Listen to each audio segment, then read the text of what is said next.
सालों पुरानी बात है।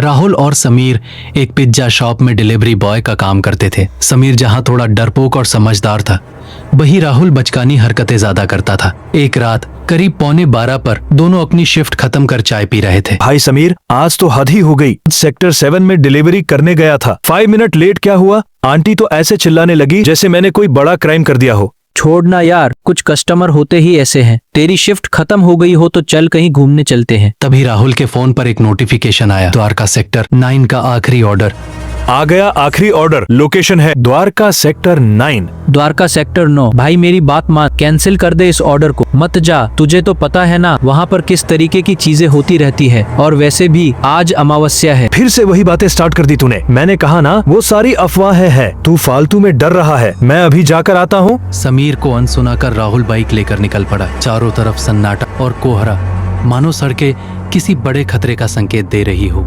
तभी उसे वो लोकेशन मिली, एक विशाल बरगद का पेड़। राहुल को थोड़ा अजीब लगा, पर उसने इग्नोर किया और कस्टमर को फोन लगाया। हेलो मैम, मैं आपकी लोकेशन पर हूँ, आप कहाँ हैं? इतनी जल्दी क्या है राहुल? मैं तो तुम्हारे सामने हूँ, पीछे मुड़कर देखो।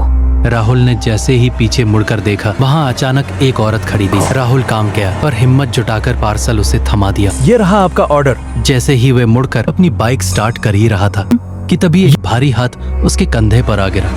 उसने डरते डरते पीछे मुड़कर देखा तो वहाँ एक बूढ़ा चौकीदार खड़ा था। यहाँ क्या कर रहे हो तुम? मैं तो बस ऑर्डर देने आया था। किसको ऑर्डर डिलीवर करने आए थे? कौन है वहाँ पर? वहाँ तो कोई नहीं है। राहुल ने सामने देखा तो वो औरत गायब थी। सालों पहले भी उसने कई डिलीवरी बॉय को यहाँ पर बुलाया था अपने जाल में फंसाकर, लेकिन अभी तक किसी एक का भी पता नहीं चला। ये कैसे हो सकता है? अभी तो मैंने उसे पार्सल दिया था। वो ऐसे ही सबको अपने जाल में फंसाकर यहाँ बुलाती है, और जो एक बार उसके जाल में फंसकर यहाँ आ जाता है फिर उसका कभी पता नहीं चलता। और लगता है इस बार तुम्हारी बारी है। भाग सकते हो तो भाग जाओ। यह सुनकर वह बुरी तरह घबरा गया और बाइक स्टार्ट करके वहां से भागा। लेकिन उसने एक अजीब बात नोटिस की। वह जितनी बार आगे बढ़ता, घूमकर फिर उसी बरगद के पेड़ के पास आ जाता। तभी उसके फोन की घंटी फिर बजी। राहुल कांपते हुए फोन उठाता है।